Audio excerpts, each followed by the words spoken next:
Hey guys, so recently I went to Japan for a holiday, and whilst I was out there, I visited quite a few gaming related places where naturally, when I'm on holiday, I do tend to film quite a lot for my own memories, and without realizing it, I ended up with potentially a few videos for the channel. So I hope to make about three of these from my time in Japan, starting with this one. This one is me visiting Sony headquarters on, I think, a random Tuesday morning at around 9 a.m. when everyone's going into work.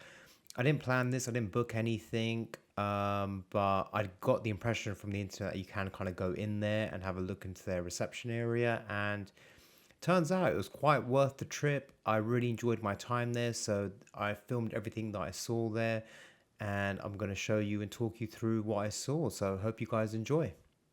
So about 9 a.m., I walked in, no appointment, no booking or anything. Wanted to see what it's all about.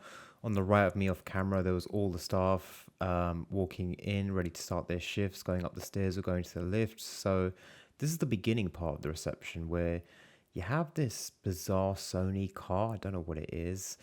There's quite a few fancy gadgets. This is like their area that shows off their most modern gadgets and modern releases. I'll show you the car for now, but I'll eventually end the video in this section because it's got kind of the latest up-to-date PS5 stuff. So yeah, this is the Vision S2. I don't know what this really is.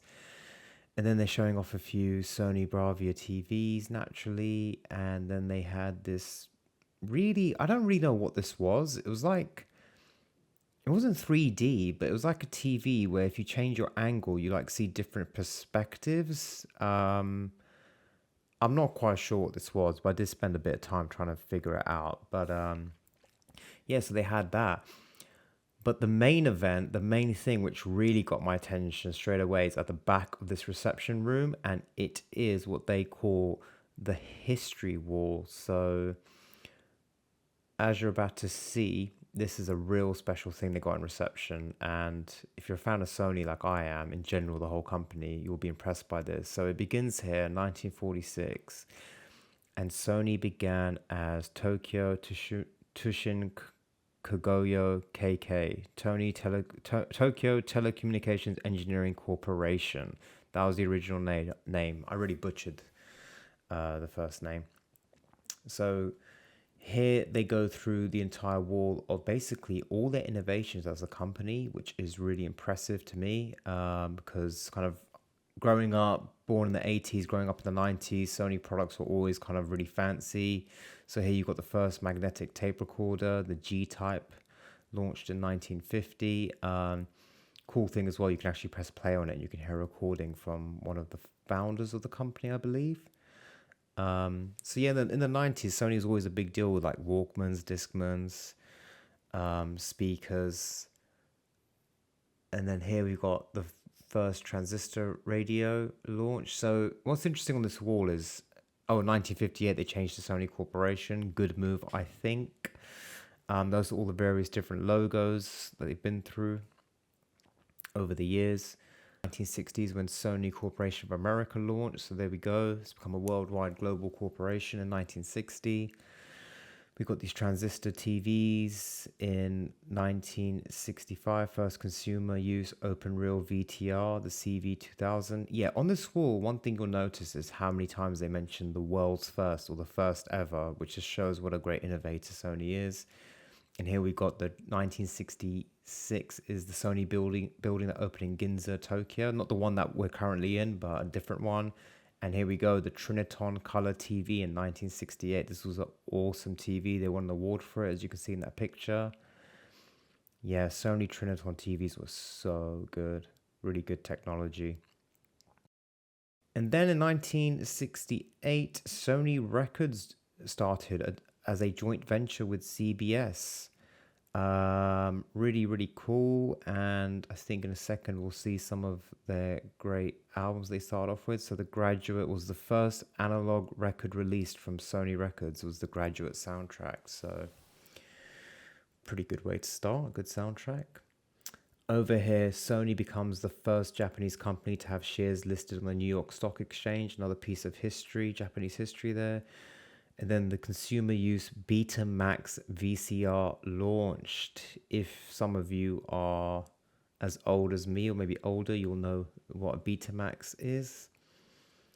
Basically the first kind of type of video cassette. And there's the machine. On the launch of the Walkman portable stereo cassette player, Sony Walkmans, this was amazing.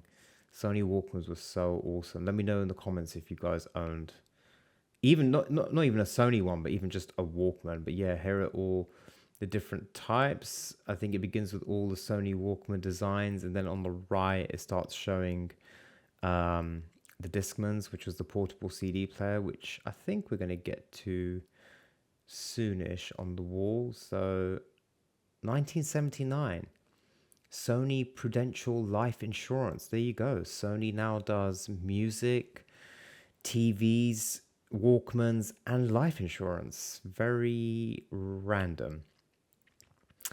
And then here we go, 1982, another piece of great history. Oh no, first 1980, development and launch of the CCD image sensor, which they'd go on to use in their cameras.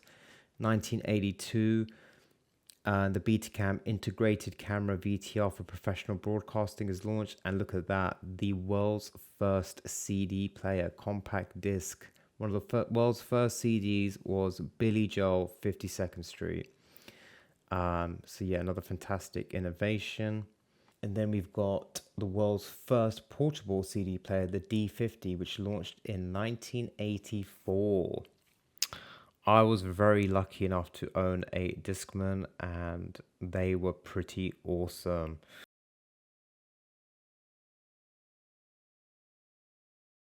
So here my wife recorded my reaction to, I think you can presume what you're about to see next is the other side of the history wall, which we go into the PlayStation era.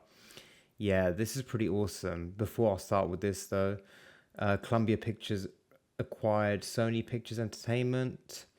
And then we've got the mini disc player. I don't know if you remember that. I was a bit surprised that that launched in 1992. I thought that was like a mid-late 90s thing, but no, clearly I was quite wrong. Yeah, the mini disc never really set off. It's kind of got stuck in between the Discman and the iPod, I think. And then here we got the bad boys, the PlayStations. The first four PlayStations all lined up, the PSP and the PS Vita. 1993 is when they launched Sony Computer Entertainment, which is now currently called Sony Interactive Entertainment, SIE. There's the original PlayStation from 1994. I think I got my first one in 99, 2000, kind of from my cousin. And then here we got the PS2, which, man, the PS2 was such a good looking console. Then we got the big, bulky, curvy PS3. Then we got that slick PS4. And then we, of course, got the VR. And there's the Vita from 2011. And there's the PSP from 2004. The first two PlayStation Portables. I feel like we might be getting a third one in the coming years. And then here's a couple of the game posters: Gran Turismo, Horizon, Bloodborne, and then the network services. Then the other side of that, we've got the Communication Network Corporation established, launch of the digital still camera, the Cybershot. And then we've got the Sony Vaio. I don't know how you pronounce it, but yeah, remember this laptop. Remember there was an era of films where you'd always see this laptop like in the films, especially if obviously it was a Sony film. You got Aibo, the entertainment robot. And then Sony Insurance Planning is established, renamed Sony Assurance. You've got the HD cam camcorder. You've got a picture there of George Lucas using one of the Sony HD camcorders on one of the Star Wars trilogy, the second trilogy, the Anakin one. Then we got Sony Bank. There's so many sides of Sony that I just didn't realize, but I learned that on this day. Then we've got another one, launch of the world's first Blu-ray disc recorder. Very nice.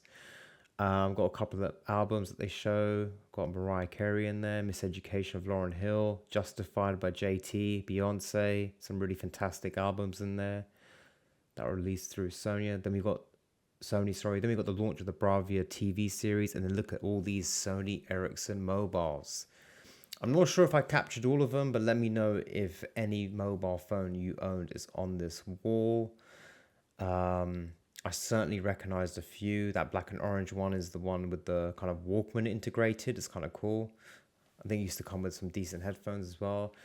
Then we got here the interchangeable lens digital camera. So you got the Alpha series, which is very popular. I know a lot of the big YouTubers use some of these cameras to record their videos.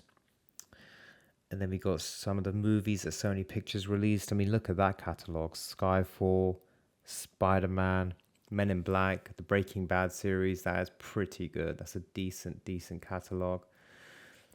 Then they announced the development in 2008 of the CMOS image sensor. And then we've got in 2012 the Xperia phone, which by all accounts actually is quite a decent phone. I'm not sure why it doesn't get more coverage. It's quite a well-made phone. They basically use all the different businesses to put together the phone. So the screen comes from the Bravia department, the sound comes from the music department, etc. So yeah, we reached the end of the history wall. Over here in a glass cabinet is the original documents that the company's kind of foundation was written upon. There's a certain term for this and I can't remember it unfortunately. But yeah, this is the original paperwork. So that's pretty impressive. Then over here, back to the main area of the reception, we've got the Sony Xperia phones on display. So this is where that car was, where I came in at the beginning, and they're showing the most recent kind of technology. Here we got some of their cameras. In fact, I own one of these. I own that camera that I'm showing right now. So yeah, they've got their most latest Sony cameras that are on the market. I think this is the CVE10. I'm not sure what this is. This might be like I can't read that, the A7 or something. One of the fancy ones with a big old lens on it. Yeah, Sony cameras are pretty good. Most of their products are pretty good. I mean, I can't speak for the life insurance, but then over here we've got the PS5 Slim. So basically, at Sony, you cannot see the original bulky PlayStation 5 anymore. They just don't show it. It's not even there. And I think the Slim model has now basically replaced the OG as the official PS5. That's the impression I get. And here we've got the Slim with the PS5 Pro on display, looking very nice. The Pro does look good, I'm not going to lie. Quite like the 3 stripes across. And then as the final part of my little tour of Sony Headquarters, we've got the 30th anniversary edition items, all of them, the Portal, the PS5 Pro, the DualSense Edge, and the DualSense. This is the closest I'm going to get to these products, unfortunately, because they always sell out, but luckily I've got my hands on one of the controllers. But a good way to end it on this beautiful PlayStation 5 Pro. Hope you guys enjoyed the video, and thanks a lot for watching.